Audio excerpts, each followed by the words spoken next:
everyone. Good morning, good afternoon, and good evening around the world. Welcome to In the Moment with Paul Sisler.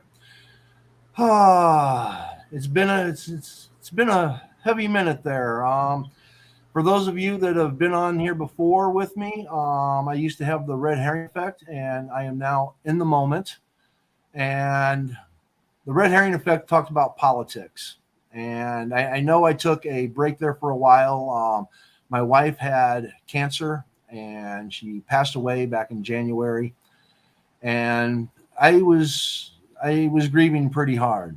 And I started going into Twitter spaces and I went into the writing spaces.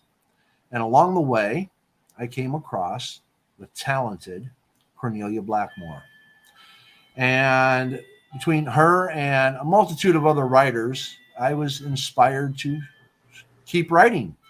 And not only am I writing another nonfiction book on the medical healthcare system, I'm also writing fiction, and I have 4 works in progress, and hopefully they will be finished up soon.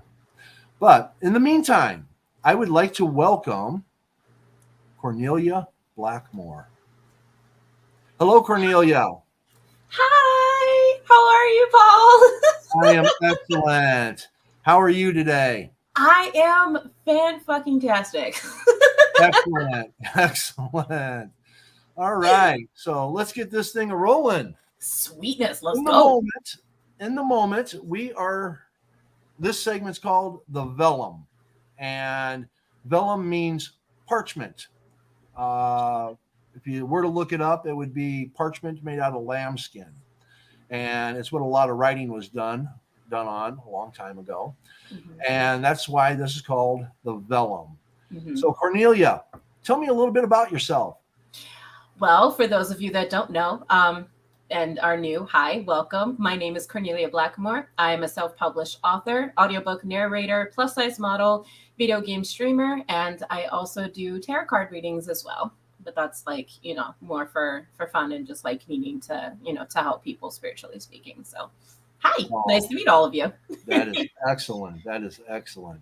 Spirituality, that's definitely something that I'm actually starting to relate more to, especially since the passing of my wife. I've become way more spiritual. Mm-hmm. Tell me about where you were born and raised.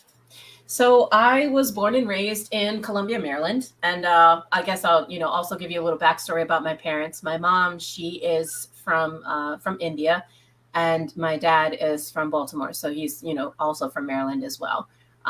Pretty much born and raised here, lived here my whole life. The only other time that I traveled was when I was a flight attendant. And that was very short-lived. But yes, I did domestic flights. That was the only bit of traveling that I ever did. Oh, nice. Yeah. Of course, Baltimore, Maryland, that's cold in the wintertime. Oh, my God. It's so freezing out here. It's cold. But I honestly don't mind the cold weather, though. But I think that's also just because I am from Maryland, so I don't really consider it cold unless it's under 30. I don't know. See, now I'm originally from the Midwest, Davenport, Iowa. Mm-hmm. And Iowa gets very cold. You get that minus 10 degrees, minus 40 wind chill factor. And I used to say that, I don't mind the cold. But then I've lived in Mississippi. I've lived in Florida. I have lived in Nevada. And now I'm living in Southern California, down here in the desert on the San Diego perimeter. And I don't like the cold anymore. So I'm going to stay where it's warm. Now, you said you were born and raised in Maryland. Yes. Through our discussions that you and I have had and all that, mm-hmm. You had told me that at one time you were homeless. Mm-hmm. Would you like to share that with people and tell us a little bit more about it? Yeah, absolutely. So during the time that I was homeless, it was from 14 to 19, so about 5 years. And basically, the interesting thing about it, as far as how it happened and to my understanding, was really just because they, what the hell is his name? The landlord just didn't want us there. And because he didn't want us there, it was it was just more of like a kind of like a get the fuck out type of thing. Like there was no room for negotiation at that point. And during that time was when I found my gifts, rather. It was from needing to survive. It was from, you know, it's just interesting because it's like all the stuff that I do now is really like because I needed it to live. You know, I needed to read, I needed to listen to music. You know, I had like a little broke, busted computer to which me and my sister, we made anime video game music videos and stuff like that. You know, all of these creative things that we use to kind of keep our mind occupied. So that was really the gift in the experience. But the rest of it, between like living with thieves and con artists and, you know, people that were just down on their luck, you know, those people ended up becoming my family. So it was a very interesting experience. It wasn't neither good or bad. It was like somewhere this weird position in between both. I think you understand what I mean when I say that, because it wasn't all good and it wasn't all bad.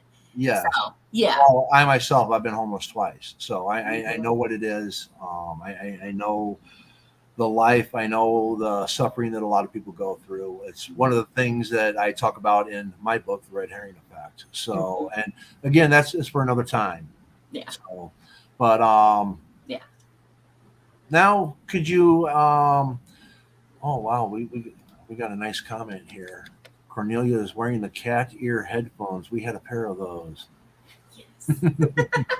Those are so cute. I love them. What inspired you to write? Where did that inspiration to put pen to paper come from? Because for me, it was I saw how things were going politically, and that's what inspired me to write my first book. And after that, I kind of lost it. I didn't want to write anymore. And you, along with a few other writers, inspired me to put pen back to paper, you know? So I've had a couple different inspirations. So what was it that inspired you to write, or is there a multitude of times that you had inspiration to write? So my journey starts, it's interesting because I really do love and appreciate this question, because it's basically asking, like, again, so what made you interested in writing? A lot of it had to do with, you know, during the time that I was homeless. I started out as a fan fiction writer. To those of you that don't know, yes, I'm about to shout out my fan fiction. So if you want to read how awful it is, feel free, because it's so teenager and angsty and whatever. It is, what is it? I think I did change my fanfiction.net to K Blackmore. I think I recently changed it because I wanted people to know, yes, this is like my bare bones. This is where I started. And writing during that time ended up becoming a form of self-expression, because at the time, you know, there was so much happening, you know, during the time that I was homeless. There was stuff happening behind the scenes with my parents that I didn't understand, you know, because I was the teenager or the child in the relationship. So I didn't know, you know, some stuff was happening, like, you know, with myself. So a lot of it had to do with not feeling like I had a place to share, or not feeling like I had a place to really open up and delve deep into my emotions and, you know, really share my experiences. Because at the time, no one was listening to me. So I was like, okay, if no one's listening to me, then I might as well just go to the pages. The pages is the only place that isn't going to judge me. It's not going to tell me that I'm wrong. It's not going to tell me any of those things. In fact, I could just create a world where I exist and I belong, which a lot of that has to do with me being born mixed. And that's all cultural stuff, which I also put in my books as well. So we can get into that later. Absolutely. Absolutely. Now, I've heard through the grapevine that you do a little poetry. Do you have anything that you could read for us? Yes. Yes, I do. And again, I'll mention this because I've said this to you. So I'm mentioning this to everybody else who has, like, who I've read my stuff to. A lot of the people that like are heavy into poetry, thank you, because any other time I wouldn't consider my work poetry. So this is just my shout out to y'all, like, who I interact with on Twitter Spaces and whoever else. Thank you guys for telling me that this is poetry, because I never thought it was poetry. Now I'm gonna read. Okie dokie. Where did I put it? See, it's like right here in my notepads. Literally, like, all of it is super short. It's all on my notepads. Okay. I was born with the heart of Mother Teresa. I was forged with the spirit of Sun Tzu. So what does that make me, if not both a healer and a warrior? Then what am I? That's just beautiful. One piece, for example. Beautiful, beautiful. Love it. Love it. Thank you. Now, along with being a writer, writing a multitude of books, Yeah. writing poetry. I also heard that you did some modeling. Hmm. Would you like to Yes. share that? Absolutely. So my modeling career that started what? So I'm 32 now. So that started maybe about 10 or so years ago, give or take, roughly some change. That actually had a lot more to do with needing to prove my dad wrong. Believe it or not, that was what birthed it. It was my immediate contempt for just saying, like, you know what, F you, like, you're wrong. I'm going to be great. So, out of that need to kind of prove him wrong was when I was taking up all of those photo shoots and stuff, but I wasn't confident. So, I had met really dope photographers and makeup artists and all of that. And just being in that industry to be creative through clothing and fashion, I'd always been, drawn to that. Again, the creative artistic aspect of it, right? But now whenever I do modeling and photo shoots, a lot of it is mainly for promo. And then the other is just to say, hey, I would love to be a model on a book cover, because that's essentially like my goal. I rarely ever see models that are over a certain size that market to a specific genre. I've seen like maybe one cover that was like a genie and she was like plus size, like she had wide hips and she looked stunning to me. And I'm like, we need more of that. So now when I do modeling, originally it was just kind of the FU to the community because they told me I was too big. This is before Tessa changed the industry. So that was my first photo shoot. And now I've just kind of fallen back into it where I'm like, yes, I definitely want to be on book covers and change the narrative as far as, what beauty is or what it should look like, depending on the respective genre. Nice, nice. And I'm proud of you. I tell you, there's a lot of uh, insecurities thrown out there. For Mhm. those that are on TikTok, check out Jax. Jax has done a video that's called it's I know Victoria's Secret, where it's an excellent song. You need to check it out. She basically talks about how, hey, Victoria's Secret is an old man in Ohio, I think it is, that makes clothing for women. Mhm. It's it's it's amazing to me how society has allowed certain things to make people feel insecure and control them through products and Mhm. insecurity.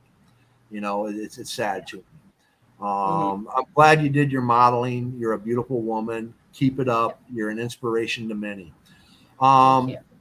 Now, with that said, for Yes. those that don't know, Cornelia, as we've discussed, is not only an author, but an author of a multitude of books. Yeah. Below is a list of what she's written that can be found on Amazon Kindle and Kindle Vella. Um, Check them out. And the one book that I don't have on this list is the book that we're going to talk about today, Truth and Dare. Now, I read this book. Yeah. It's a good book. I really, Thank you. really liked it. Um, my question to you is there's four main characters in this book. Hmm. There's Phoebe, Caleb, Aries, and Yumi. Hmm. Now, my first question is, are you Yumi? Nope. No. No, there are certain aspects of me that is Yumi, but not the whole of it. Because okay, I was about to. I'll let you ask the questions because I can go on a tangent and answer questions about the other stuff. But go ahead. Not a problem. Not a problem. Um, the characters, obviously, I mean, in the book it says that they're not, compared to anybody fiction. They're fictional characters. They're Oh not yeah, supposed to be about anybody else. yeah. So, but I know from my own writing, okay, when I'm developing a character, Hmm. that character is either about somebody that I've encountered in my life, and Hmm. again, I may not give an age or a physical description of this character, but in relation to the personality of the character, Hmm. it's somebody that I've encountered in life, or at least a part of their personality. Because of how you describe your characters, I feel like those characters come from the personalities of people that you know and they kind of resonate with you. Am I accurate with this, or is this just complete Cornelia imagination? Okay, now I will go into detail about it. So, a lot of my stories throughout the years have been birthed from my inadequacies, my weaknesses in writing, believe it or not. And one of them at the time was that I couldn't write short stories. Like for the life of me, I could not write short stories. And because I realized that I couldn't do that, so I was like, all right, well, let me see what I can come up with. So I took the one bed trope, which is basically the trope where people go on a trip and they're like, there's only one bed. What are we supposed to do? So I took that trope, and because I realized that I don't write anything happy, I do not. There, my work is all heavy, depressing, romantic stuff. And because I realized that this is also a challenge that I have, I actually took the inspiration from anime. Like I took the inspiration of anime from happy moments and sticking to specific character archetypes. So Phoebe to me is like the anxious neurotic type, whereas Aries is just the party animal. So I was thinking about it in the aspect of anime and how they have a certain like set of characters when it comes to telling a story. So again, I just took those. I took that inspiration because I don't have happy memories. I really don't. I don't have many happy memories. And then when I realized that, I was like, shit, this is a problem. And that was why I decided to write it. So that's the main reason I don't talk about it. It's because it was more of an issue challenge to myself. I had to literally fit an entire story in like less than 10,000 words. And I'm like, I'm a novel writer. I write paranormal and fantasy for the most part. Like that's my hub genre, and it's like 100,000 words. How you expect me to fit an entire story in 10,000 words? But it was great. It was a beautiful experience, and I really did enjoy it. Good. Oh yeah. I enjoyed the book.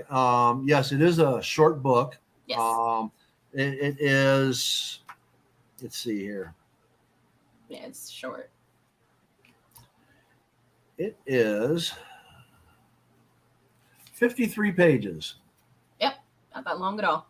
53 pages. Not that long. It's a nice little read. Now, from some of the other works that I've heard you read, I was expecting, because it says a short romance novel, I was expecting some sex in this. There was no sex. No. Mm-mm. No sex. I did. Listen, I wrote that as a deleted scene, though. I'll have you know, I did write it as a deleted scene. And I did not include it in the book. Because again, I can't write sweet and clean. So everything that I did with this book, I was attacking multiple things that I know I wasn't good at when it came to writing. And writing sweet and clean was one of them. Yes. Now, in this book, there's a game called Truth and Dare. Now, most people know it as Truth or Dare. Truth or dare, you ask somebody truth or dare, they say truth or dare, and then you put the truth or the dare out there, and they have to go through with it. But you did a little twist in this book. I did. So instead of truth or dare, it's truth and dare. So can you explain this difference? I think Aries was the one that said it best. To which once I finish a book, I erase most of it out of my brain, and this one happens to be one that I erased from brain, so I may have to refer back to the book for that. And no, I haven't played it, and yes, I should. It makes for a great drinking game, by the way. I'm being honest. I did not I feel like most authors would know, like, once you finish writing, I just erase it from my brain. Hold on.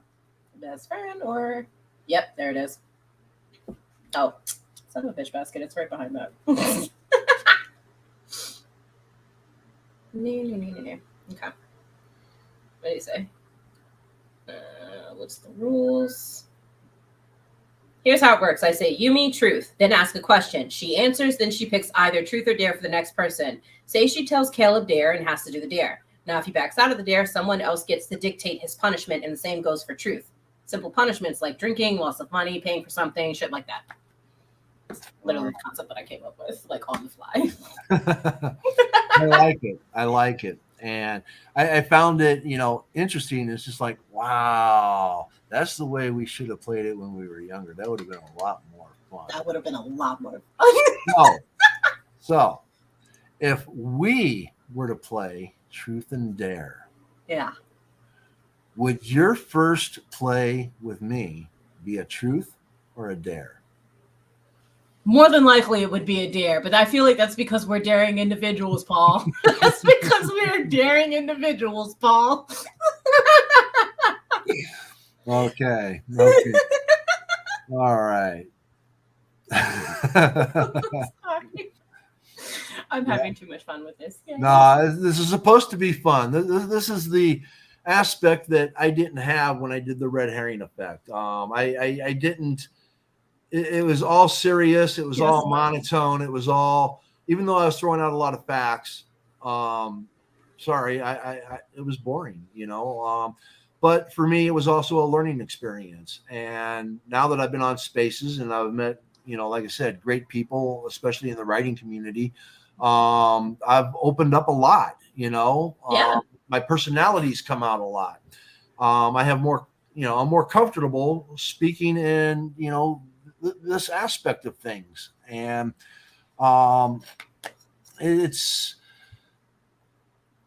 kind of funny and all that because prior to all of this, I was kind of, I had 20 years in the casino industry. I was a bounty hunter. I've, delved into a lot of different things. Mm-hmm. I've never had a problem getting up in front of people and speaking. But I also blocked myself off. I built up these barriers around me because I really didn't want people to get to know the real me. Mm-hmm. And that's kind of what I have deprived myself of when you get down to it. A lot of people might say, well, you deprived other people of you. Well, no, I've deprived myself of letting people in to where I can get to know them better. Mm-hmm. I've only hurt myself with it. So the one thing that I really love about Twitter Spaces is that I really get to connect with a lot of people in a lot better depth. And I feel more alive now. I feel more alive. And, getting out on social media, when I wrote my book, my publisher said, okay, Paul, you got to get on social media. You got to get a YouTube channel. You got to get on Twitter. You got to get on Facebook. You got to get on all of these platforms. And I'm just like, what the hell? What? No. Well, you got to sell yourself, Paul. Yeah. So it took me like 6 months of researching how to do a YouTube show before I could even do it. And then when I did it, I was scared. Now here we are. I'm loving this. It's fun. Yeah. It's entertaining. It's, I'm excited about this. And I know the red herring effect, it was a good idea to begin with, but again, the whole thing was to promote my book. In the Moment isn't about promoting my book. In the Moment is about promoting everybody else. I love that. And that's what we're going to do here on the Vellum. So what people may not know, they might think this is just me interviewing you. The reality is that everybody, Kornelia Blackmore, is the co-host of In the Moment, the Vellum. And that's what this segment's called, the Vellum. And we are going to be here every week, and we're going to be talking about different topics. We're going to be talking about different authors, different books, different genres. If you're an author, please leave a comment or go to my Twitter account. Down below, you'll see my Twitter account and my TikTok account. Go to that and DM me. And if you have a book, you're a writer, make sure you join our writing spaces. Come in, introduce yourself, maybe read some of your work. One of the things that I'm going to do on these different forums that I have is have authors come in and read part of their work. We're going to do some readings and stuff like that. Yes. So this is about promoting other people now. Yeah. It's about, there's a lot of people out there with a lot of talent. And what I find funny is that a lot of these talented people don't believe they have talent. They do. Yeah. There's people that don't believe they have talent. And it's like, you just sat here and read me a chapter from your book, and I'm sitting here just drooling, wanting more, and you don't think you have talent? No, you're very talented. So this is what I hope to do with my YouTube channel in the moment is I want to help promote other people, other thoughts, ideas. For those of you that like it when I do politics, I'm still going to do politics. Oh, yes. I'm pissed off at our government and I'm coming at them. Okay. So we're going to address those things. Cornelia and we might even address some of those things in here. Poverty, homelessness, UBI. There's lots of topics to cover. Mm-hmm. Oh, plenty. I was going to say, yeah, plenty of topics to cover. I've been drinking, y'all. Don't mind me. And for those that want to contact Cornelia, there's her Twitter and her TikTok. Feel free to contact her. And let's go to the comments. If anybody has any questions that you would like to ask Cornelia or myself, please go ahead and put it in the comments and we will bring it up there. In the meantime, while I'm waiting for people to have questions for us, your books, are any of them traditionally published? Are they self-published? Are they both? Please explain to the people some of the formats that you've used. Yes. So what I use, I'm an indie author. I'm self-published. I prefer to go the self-publishing route. Now, I want you guys to know that eventually I will query under a different pen name. But the main reason I want to do that is because eventually I do want to open my own publishing company where I am signing authors under me. And I feel that it is appropriate. This is just the way I tend to do things. I tend to just kind of jump in and just kind of do it myself. Right. And then I'm just like, I'm going to figure it out that way versus, going around and I have questions. No, I'm just going to go in, just go for it and learn that way. But the majority of my work, I do intend to have it self-published. Just because I am, as me and Paul have pretty much established, I am a very creative person to which not all of my ideas I feel with some of the submission requirements that I have read might not fit what it is that, a literary agent might be looking for. Now, I am still keeping an open mind when it comes to that because I know, Paul, you've told me that I should query the Black Dragon Princess, but I'm gonna hold off on that. I'm gonna hold off on that. But yes, all of my books are self-published, and I'm probably going to be a self-published author forever. The majority of my career, just forever. If I got questions, I'll get in touch with a lawyer. If I have more questions, this is the terrible thing about me. I've been actually signed under a publisher to be like, I need to know your job. Tell me what you do in a day. I will follow you. Tell me what you do in a day. Because that's just the way I prefer to do things. First-hand experience always works the best for me. Excellent. But yes, I'm self-published all the way. All right. I'm going to give a response to the question that I asked you in a moment, but I'm going to go to some of the people that are asking questions. We have Revolutionary Thinking. That's my friend Ariel.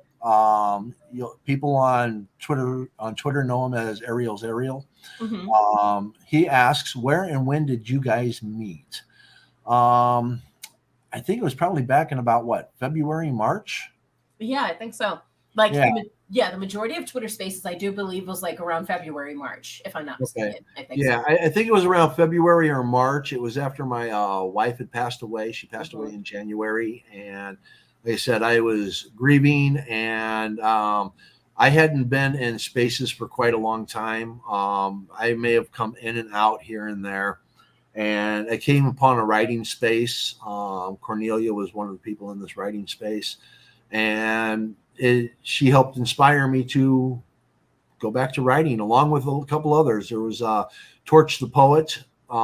He's on Twitter, and very brilliant man. Told me to start putting it down on paper, put it on paper. So I wrote some poetry, and there you go. So we met back in probably February or March in Twitter Spaces. Let's see. Here we go. We got another question. So I was going to say, I think we have more questions. Hello from Twitter Spaces. Hello, Zaldor. Hi, Zaldor. Do you think that writing is a form of self-development? Writing as a means to discover yourself? Is that what you've experienced? I'm going to jump on that one first. Yes. Yes. Go for it. I do think that writing is a form of self-development. When you start putting things down on paper, you have anger, you have frustration, you have grief, you have whatever the feelings are that you're feeling. You start putting those down, and then when you go back and you read it, you kind of look at yourself. And does my writing help me develop myself? Yeah, it allows me to get out a lot of my frustrations, a lot of my anger. I can put it into my paper. That anger, that energy is put into what I write. Happy moments, sad moments, whatever the case is. And does it help me discover myself? Oh, absolutely. I discover so much more about myself every day, and my writing helps with that tremendously. I have like 4 awesome poems. I truly didn't believe I was actually that good of a poet. And now I've got 4 remarkable poems that people just love. So yes. Writing as a means to discover yourself, it absolutely is. Kornelia. Okay, I'm sorry. I was actually going through all of the questions. No, because like I said, we're getting really good questions. Thank you, guys. I appreciate all of the questions, really. And to Sonagani Brown, that is my mom. So I just wanted to say a quick hello. Hi, Mom. I'm so glad that you're here joining the stream. Thank you so much. Okay. So to answer the question, if writing is part of self-development, I consider it a yes. And just from my own experiences, the main reason for me, because I just went through a lot of shit in life. And for me now, writing is a part of my shadow work, which again, I'll go a little bit more into detail about that as far as what shadow work is, and how I've pretty much done it through the lens of writing. That includes creating characters to kind of figure out, my own thoughts, beliefs, and even biases when it comes to specific topics. So yes, writing is definitely for me a form of not just self-expression, but also self-discovery. Because truthfully, the more I write and, the more stories that I come up with, the more that I'm able to kind of find out stuff about myself that I didn't realize that was there before. Like, I never realized that I could write a character that is not as headstrong, that I can write a character that wants to like hide behind and like be the wallflower. I never thought that I could write a character like that, but being able to kind of tap into an experience that I completely forgot about, that I was able to be like, oh, okay, cool. Like I totally forgot about this part about me. So absolutely. I definitely consider writing as a part of self-discovery. Absolutely. All right. I have another question from Desert Cavalier. Desert Cavalier asks, in your opinions, based on your experience, is writing full-time a viable career? You've heard the phrase, the starving artist. Writing, can it be a viable full-time career? Yeah, it can be, but it's extremely difficult. First of all, it costs money to get a book published. And if you're going to do it right, it's going to run you about 10 grand. If you go through a hybrid company, you might be able to save yourself about 5 to 6 grand. And again, you're doing all the marketing yourself. And the editing may not be done as well as what an actual hired professional editor might do. If you're going to query your book, your manuscript, The querying process takes a long time, and it can be frustrating. It can be disappointing. I know when I queried the red herring effect, I sent out over 1,000 queries, and it took me over a year to finally get published. It is a difficult realm. Now, if you're famous or you're a celebrity, yeah, you can go from being a celebrity to writing full time. Because someone like Penguin or Simon and Schuster, they're going to pick you up like that because you're famous, and they're going to sell 500,000 to 1,000,000 copies for you, and you can make a very good living off of that. Someone like myself, Cornelia, yourself, um, it's a challenge, and if you don't have something to back up, if you don't have something that you can rely on for income, I myself, I'm here on YouTube. I'm trying to monetize YouTube. If I can monetize YouTube, then I can sink more time into my writing and hopefully make some money off of my writing. So can it be? Yes. The likeliness of it, it's kind of like what are your odds of becoming a professional football player when you're in junior high school, or you're a professional baseball player? It's really, really tough. Can it be done? Yes, it can be, but it's really tough. Cornelia? So to answer the question, as far as writing full time, can it be a viable career? I first want to start off with saying absolutely. I do feel that it is possible because I don't believe in limitations. So it's from that perspective that I say yes, it is possible. But and or however, there is also the understanding of marketing. There's also the understanding of certain things. Now, I'm not saying that it wouldn't be the case if we would be traditionally published, but I can only speak from my experience as being self-published. If I And this is just a little tidbit for y'all, like for the writers and stuff that are tuned in that are listening. I have made more money on Kindle Vella than I have selling an entire book on Kindle. And this is just, again, my experience.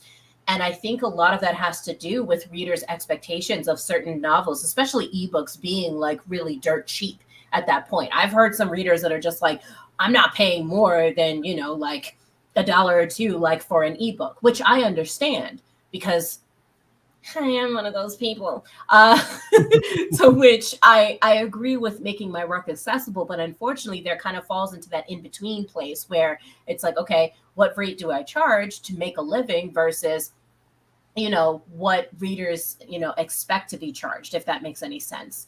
But if you're selling more than one platform of the same book, then yes, you have a higher chance of making money and having it be a full-time career. So I think a lot of that just has to do with like knowing your avenues, understanding market, asking questions and things of that nature.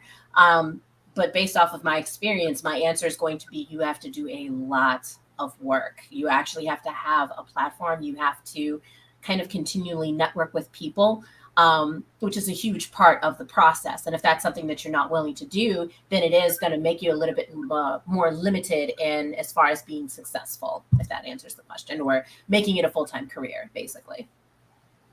Very nice. Very nice. Thank you. Absolutely agree with all of that. Absolutely agree with all of that.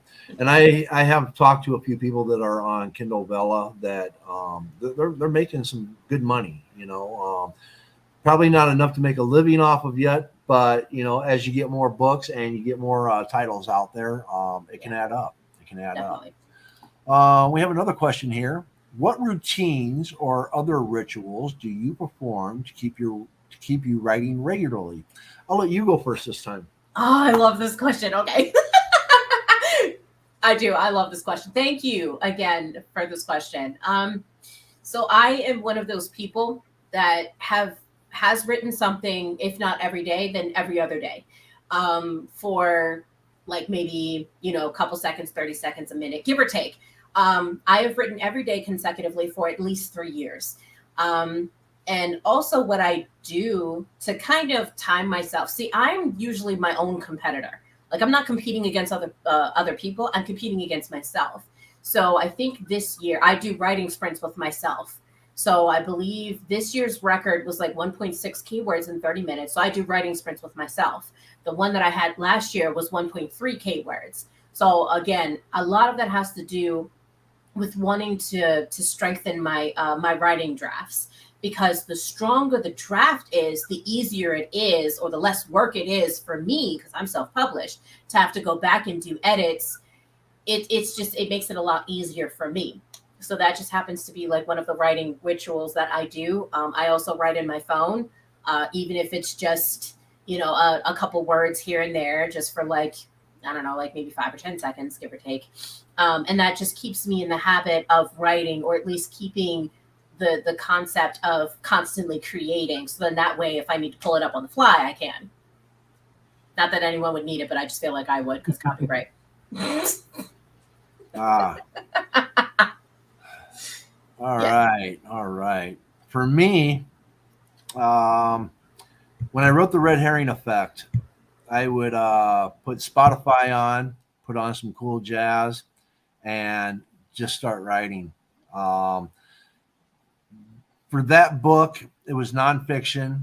There's a lot of research involved. It's, in one way, it's fascinating. In another way, it's extremely boring. You have to read a lot. With that book, I read over 1,000 case laws. I have like 200 some cited in the book. Um, Sometimes it gets, when you're writing a nonfiction book that's about facts, it gets really, really difficult to sometimes keep going forward, because you got to keep rereading things and rereading things. Now, in relation to the fiction that I'm writing, that's not so much routine or ritual. It's just a matter of, oh my God, I'm going to have TJ do this. So I've got to get to this point, and I just start writing. Or Donovan's now going to become this just hunk of a guy that all of these women are going to go crazy for. Or in Blood Schism and all that, it's just like, yeah, it's a story about vampires and druids. So it's just like, oh, I can't wait to bring the druids in here so they can show their power. So I just get to writing, and bam, I'm just there. I just write. I just write. Let's see. TWA has a question for Cornelia. TPA, sorry. What inspired Cornelia to write such a short book? I've always been intimidated, ironically, from that. How did you get the bravery to do that, Cornelia? Okay. So, believe it or not, guys, I actually have a list of my weaknesses in writing, like in just creating fiction, stories, anything. A lot of my stories were birthed from my writing weaknesses. So, for me, it was just understanding and realizing that I don't believe in limitations. Actually, the quote that I live by, and this is just my quote: life has enough limitations, writing shouldn't be one of them. And that's the writing quote that I kind of go by when it comes to creating a lot of my projects. So because I realized that this was a limitation, I was like, so we can't have this. So we're not finna do this. So quite frankly, I looked up, how many words that it takes to write a short story. I've had people tell me that I write my books like a screenplay. So I was like, oh yeah, this should be easy. But then I realized that I do a lot of showing and not enough telling. So I think the biggest struggle with writing short stories, especially for novel writers, is understanding the pacing between what makes a showing versus telling. We really do come back to that. And then the pacing of the overall piece. So again, it was just one of those things where I was like, this is just going to be a shitty first draft. At no point did I ever really intend to publish Truth or Dare. I had no intention of publishing it at all. I was just like, okay, this is just another random ass story that I wrote, in my notepad. Why not? Like, I'll just keep it. But after I realized that, I went through the draft and I read it, and I was like, you know what? The pacing is actually pretty good. And it's not like, I realized that I was like, I don't have to put that detail there. You mean like the reader doesn't have to see how this character moves and people still get it? Okay, bet. It was just one of those moments where I was like, okay, great. So a lot of it has to do, because Teepaw, I know that you're a writer, a lot of it has to do with just figuring out the balance between showing versus telling. Because novel writers, we do a lot of showing versus, screenplay or, short stories, it's not as much showing. So it's just figuring out the balance for you and what works in that regard. But sticking to the 10K word count, I'm gonna just let y'all know this right now. I cheated a little bit with writing Truth and Dare. I did kind of extend it just a couple, like 1,000 words or so, because I was like, this has to go a little bit longer. So anyway. Well, I could never write a story under 10,000 words. It's just not going to happen. I have too goddamn much shit to say. So it was so hard. It was so I'm not even gonna hold y'all. It was so hard. 200,000 words. Oh my god. Wow. 10,000. I can't do it. Bruh, okay. We have another question here. We have another question from Sonia Gandhi Brown. That's my mom. Hi, Mom. Do you brainstorm the same time as you write? Hi, Mom. Thank you so much. Don't listen, T-Paw. Don't laugh at me. Thank you. I appreciate the question, Mom. As far as brainstorming, so anytime that I start a story, I have a general idea. Even if it's not like fully fleshed out, I happen to be one of those writers. There's a couple of different writer types that we use in the indie author community. One of them is a pantser.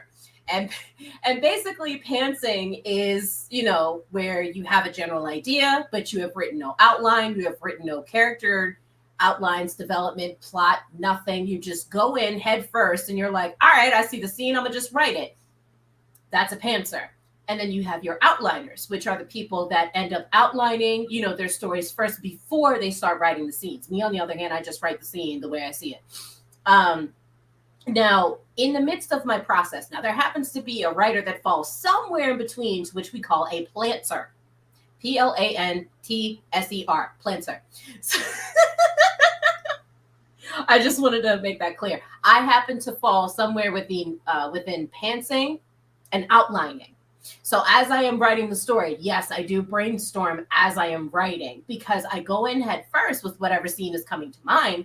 And then afterwards, like as I'm writing, then I'm like, oh shit, this would be a good little plot nugget here. This would be a good little plot nugget here. So I put that like throughout my writing until eventually the story builds itself. Then afterwards, when I come out of the shitty first draft, then I go back, create a loose outline, and then go back in and write a second draft. So yes, I do brainstorm as I am writing. I just wanted to explain the different types of writers, so in that way, like my mom kind of knew and understood, like that I am one of those people that fall in the middle. See, now me, I am just simply a brainstormer. I have so much shit going on up here that I'm always in a brainstorm. Right now, I'm in a brainstorm. Okay. I'm running a million different questions. So when I write, my mind goes in 100 different directions. Mm-hmm. And sometimes I'm writing things down that are just ideas. And then I have to come back and then tell a story based on that idea. So do I brainstorm at the same time as I write? Oh, hell yeah. I brainstorm every minute of my life. Yes. All the time, right? Yes. All the time. Yes. Peace and Polly. Peace, Paul. Peace, sis. Thank you, Polly. Appreciate it. Thank you. I'm so glad you're here. Thank you for showing up. My friend Asia, she came in. Paul Sisler, he's the one that wrote that book. There's a story behind that. Yeah. There's a story behind that. I got called in for jury duty. And, you go through the process. You call the little number. Yes, we still need you. So I go in. I sit down. I wait for them to call me up. They called up the first group, the second group. I'm the first one that gets called up for the third group. And I get called up. And you stand in line. Everybody else gets in line. Then the bailiff leads you down to the courtroom that you're going to go to. And, when you get there, the bailiff says, all right, go up to the judge. The judge is going to ask you a few questions. So I go in. The judge says, name and occupation. And I said, my name's Paul James Sisler II. I'm a civil rights activist, and I wrote the book, The Red Herring Effect. And he said to me, you wrote that book. Yes, dismissed. But anyways, there you go. I was escorted off the property. Um, but there's a little more to the story. We'll go into that another time. Let's see. We got some more questions here.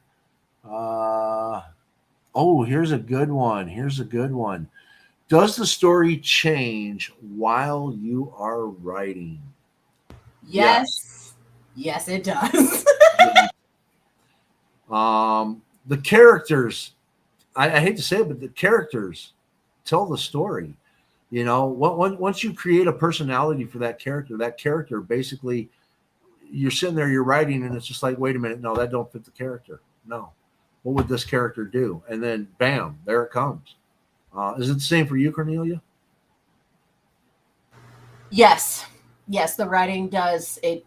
The story definitely does change, but the purpose of me writing the shitty first draft, which if you've listened to my podcast, you'll know that's what I call it. And the reason I call it that is because I'm trying to figure out the theme, what it is about the specific story that I want to say. And then once I kind of figure out the theme of the story, then I'm like, okay, cool. Now I'm going back in with that mindset that this is the theme of the story and this is what I want to say. So that's the other reason why, although I do share the shitty first draft, I don't publish that one first. But yes, the story does change as I am writing because, just trying to figure out as far as like what it is that I want to say within the story and using these characters to tell that story. So yes, Paul, you're absolutely right. The characters do tell the story. Absolutely right. Yes. Now, Granted, there are some underlying things that I want in my story that I still keep in my story. But as far as the direction that it goes, that can change from moment to moment. Let's see. Oh, my friend Bryce. Thank you, Bryce. You're my hero, brother. You're my hero. Okay. Love you, brother. Let's see. Veronica. That's why I didn't try saying it before. How do you get yourself back into writing after something happens that emotionally triggers you and you can't get back to it because you stagnate? Is this just me, or does it happen with you too? Go ahead.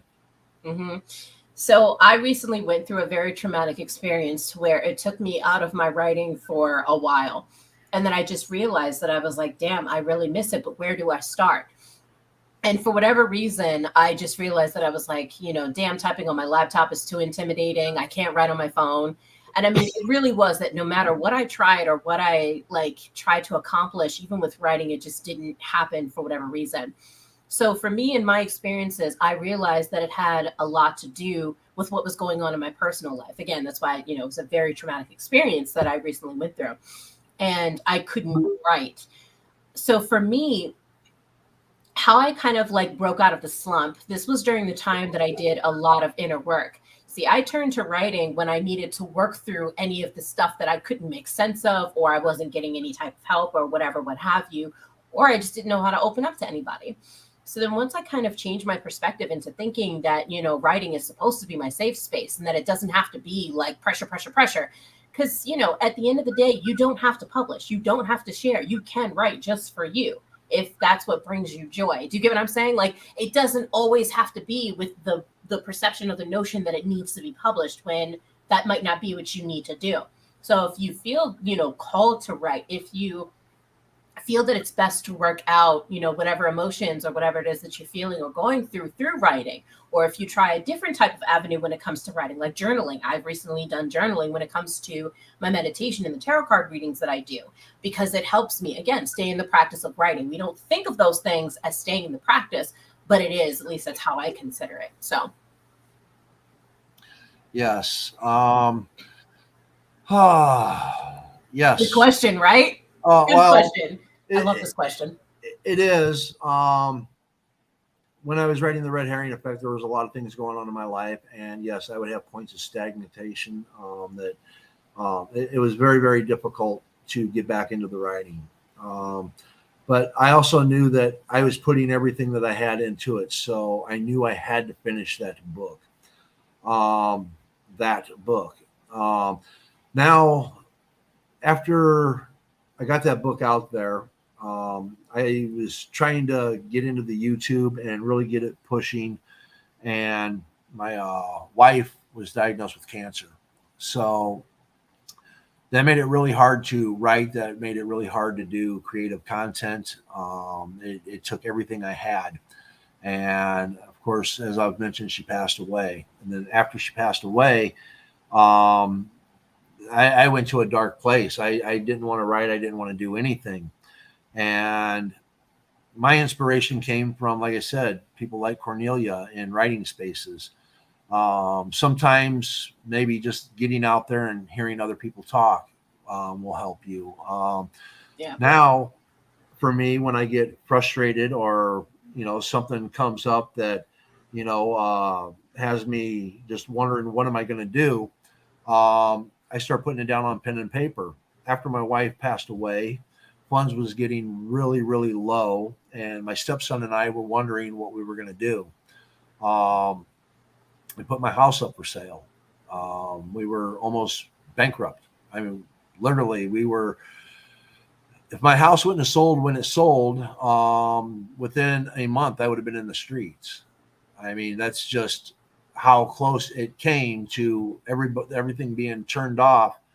And from that, I was able to write more poetry. I was able to get into my book because, again, some of the life's experiences you relate to some of your characters. So life itself needs to be put into what you write because that raw emotion that you're feeling when you're writing something, that's what makes the characters come to life, that raw emotion. So, and I know it can be hard to get back into the writing because the mental state that you go into, it's really, really hard to get out of that. I completely get that. And sometimes I hate to say it, you just have to push yourself a little bit harder and force yourself to write. And for me, poetry seems to be the route for me that when I'm in that dark spot, I start trying to find, that I put that anger into words, into poetry. And it's like, wow. And now that anger that I had, I can now go back into writing other things. So, yes, it's hard, but it does happen. It does happen. It becomes difficult. Thank you. That's a great question. Veronica. I hope I say that right. We have another question here. Hold on. Going down the line, we have our friend Luke Legion Evans. Hey, Cornelia, how do you handle people who say your writing is too dark, such as your critics of Black Dragon? Thank you, Luke, for this question. I really, really do appreciate that. What I've come to find out in my spiritual journey in instances like those, that one, it is better to exercise empathy and understanding because a lot of that has to do with anyone's negative emotions, opinions, objective biases, whatever, what have you. It has nothing to do with me and everything to do with them and what it is that my work incites from them. Because a lot of, and Luke, I'll tell you this, because I mean, I've read some of your work. Between you and me, I do feel that you are a brilliant writer. And as far as receiving the commentary that it is too dark, it quite frankly means that you have a gift, that you are able to incite emotions and different types of things within, someone's subconscious or unconscious self that, kind of forces them to have to face it. And I'll tell you this, it's a very uncomfortable thing to do. It is very, very uncomfortable. And because of that, I tend to respond or not respond at all. Really, I've come to find out that no response is a response. And when I do feel the need to respond to the best of my ability, because that's not to say I don't get pissed off, because I do. But I realize that when I'm pissed off and triggered, I choose not to respond. So always remember, no response is a response. And for me, I just tackle it with kind of love and empathy and understanding, and just I'm sorry that, whatever you've gone through in your life that kind of makes you feel that, this may be too dark. And that's fine. If that's not for you, then that's okay too. Like, if that's not the writing style for you, that's totally fine. But again, that's a projection, and that doesn't really have anything to do with me. I'm just here to tell the story the way that I see it from my experiences, and just tell it that way. So just, my way of saying, keep doing your thing. Don't allow people to get to you, like that, because I've gotten negative feedback as well, especially when it comes to the Black Dragon Princess, saying that it's too Afrocentric or it's misogynistic and whatever else. No, like, you can't get to a certain role until you talk about how dark it actually is. Do you see what I'm saying? You can't reach what it is that you're trying to reach. Like, you can't get to the good unless you go through and understand, sift, decipher the bad. And a lot of people aren't willing to decipher the shadow or the bad or whatever else, or the evil or what have you, whichever term you prefer to use. So I just tend to deal it with grace and class, and, just offer love and empathy and understanding to the best of my ability. And if I'm not able to, then I don't give a response. Excellent answer. Thank you. Excellent answer. Well, and a lot of us, again, in a lot of the writing spaces that I've been in and all that, there's some people that have some really dark shit, man. Yes. And it's beautiful. I'm sorry. And I love it. I love it. I love it. My story, TJ. Yes. I talk about child abuse. I mean, I'm very graphic with it, but you also have to understand this is what is forming TJ into what he's going to become. And without that, the comprehension won't be there. So again, there's things that you have to illustrate, Next question, I'm going to take this one. I have a question. What advice would you give to someone that was writing a book but wants to turn it into an anime or video game? I have a book that I'm writing called Breathe. It's a dystopian, futuristic story. And when I started writing it, it's very, very political. It's about people that they're forced to work, and the only way they can get air to breathe another day is they have to go to work. And after they work their 12 hours, their tank gets filled with another 12 hours full of air. And when they leave work, they have 12 hours of air. Don't get too excited, because you might breathe too much of your air. It might cost you a few minutes, but you don't get it refilled until you go back to work the next day. So I'm covering a lot of topics in this.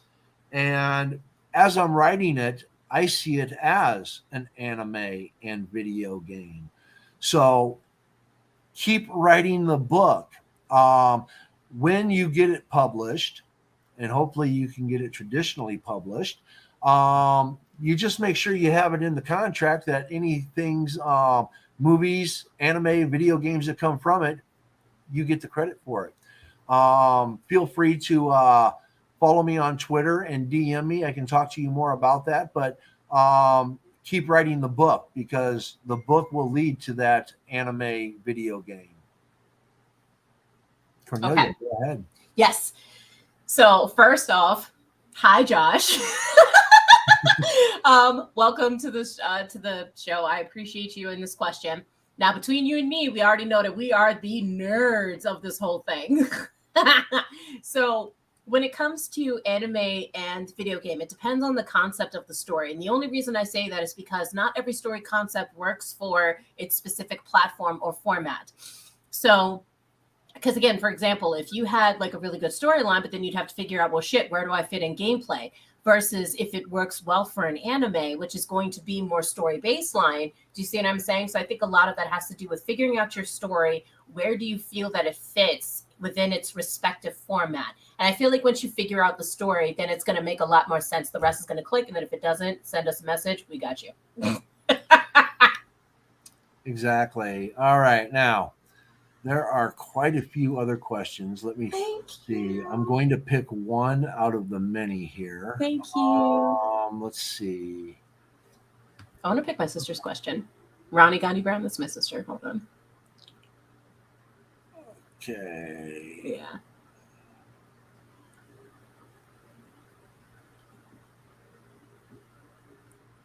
Oh, T-Paul, that's a good question. Okay. Okay. Which one? Ronnie's question. Ronnie's? Okay, let's do Ronnie's, and then we're Yeah, going to call it a day. Let's I know. see. That makes me Where so do you draw inspiration from when starting a piece, and how do you ensure to keep your ideas fresh and different from previous works? That is an excellent question. Go ahead.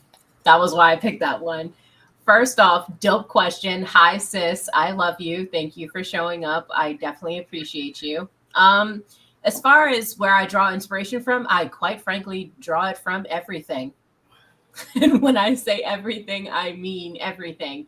Um, Nature, anime, video games, horror movies, TV shows. Like I draw inspiration from just about everything, especially different story concepts and all of that. And I tend to just mash it together. So, for example, the Black Dragon Princess, the Asadi Dragon Clan, as far as like the, their locks being symbolism to their badges as a warrior in their lands. I took that from the Predators, which again, you wouldn't have known that if you didn't do research, or at least, were a fan of the Predator series. So I took that element and added it to my story. The same thing with the dragons. If you've ever seen Naruto, the anime, the Jinchuriki, I also took that concept as well within the spiritual realm. So a lot of it just has to do for me. That's where I find a lot of my inspiration from really just about anything. And then the rest is staying in tune with my childlike imagination and just saying like, hey, that could be a story. Hey, that could be a story. It sounds ridiculous to most people, but the more ridiculous it is, the better the story that it's going to be. At least for me. I go with zany and crazy, but most of y'all know this about me. So, and as far as keeping it different from previous works, I don't really focus too much on those, because then if I did, it would take away from the theme of the specific story that I'm trying to tell or that I'm focused on at that moment in time. So that just, that's pretty much my answer to that question. Paul, what about you? What do you think? Um, I get my inspiration from a lot of different things. Um, I would say politics is probably my biggest inspiration. All of my stories that I'm currently writing are related to different topics in politics in one form or another, whether it's um, uh, religion and the abuses of it, racism, systemic discrimination on a multitude of levels, poverty, homelessness. Um, all of my ideas that I get for my writings, and even though it's fiction, there's underlying aspects related to that. Blood Schism is covering a lot of different things, especially with the LGBTQIA communities. The main character is an intersex character, and with TJ, that is going to go into demonology and has to do with abuse. So um, um, there's a lot of underlying things. So my inspiration comes from that, and then of course other movies, Soylent Green, um, Terminator. Just you start looking at a lot of the baselines and ideas that these movies have, and you look at the underlying politics with them.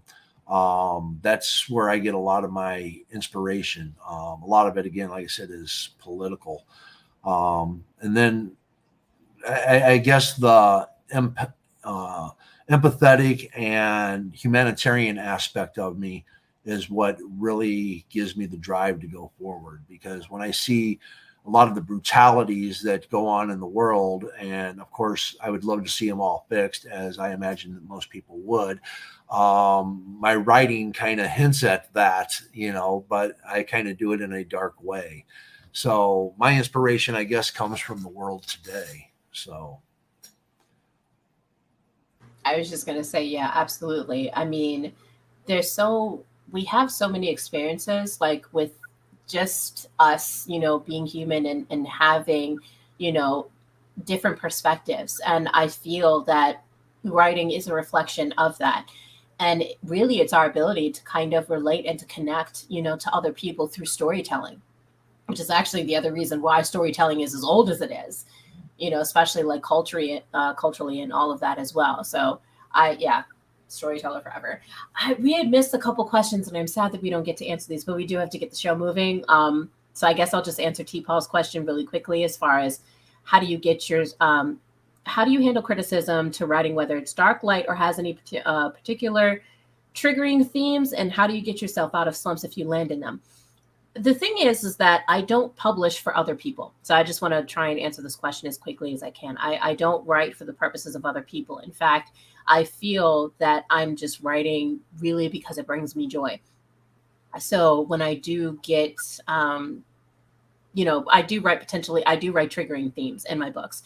And that's the other reason why I do put the trigger warning there. So that way, again, tread lightly, be aware that you're going into a minefield. But as far as criticism and feedback, it's just the understanding that my story was not meant for them and that it has nothing to do with me. We tend to project a lot of what we are unwilling to face inside of ourselves. And this applies to me too. I've done the same thing. So the rest is just not, taking what resonates and then disregarding what doesn't, right? Like when I do tarot card readings, I tell people all the time, take what resonates and disregard what doesn't. It's the same thing with publishing and writing your stories. What does it serve? Who is your audience? And if this person that's speaking to you is not your respective audience, then quite frankly, it doesn't have anything to do with me. So that's just my 2 cents on that. All right. Now, real quick, let me give a quick shout out again to Kornelia. You can go to Amazon and you can find her books, Truth and Dare, The Blood Covenant. She has The Crowning, We Got Fake, Carmina, The Black Dragon, The Rippling of Waves, and Uninvited Misfits. So please check out her books. Please jump in there, buy a few. Like I said, I own Truth and Dare. It's the first one, and the only reason why I bought it first is because it's the only thing I hadn't heard her read in Spaces. So there we go with that. And then as a quick reminder before we close out, everybody, we will be here again next Tuesday, 1 o'clock. This is the Vellum, and you're in the moment with Paul Sisler and Kornelia Blackmore. And Kornelia, thank you for being a wonderful co-host. Thank you again, Paul. It's always a pleasure being here with you. Thank you so much for the opportunity, and to the people, that showed up. Thank you. Because really, at the end of the day, we could write all the books that we want. We can make all the podcast shows that we want, yada, yada. But none of it is real without any of you showing up. So I definitely appreciate every single one of you. Thank you so much. Exactly. Thank you for the support. It is greatly appreciated. Yes. We look forward to seeing y'all here next week. And like I said, I'm working on some other shows. Hopefully we can get quite a few things going. If everything works out right, tomorrow I will be on here with Shadow Fox. And I'm going to be here for that. Yes, it'll be called The Flow.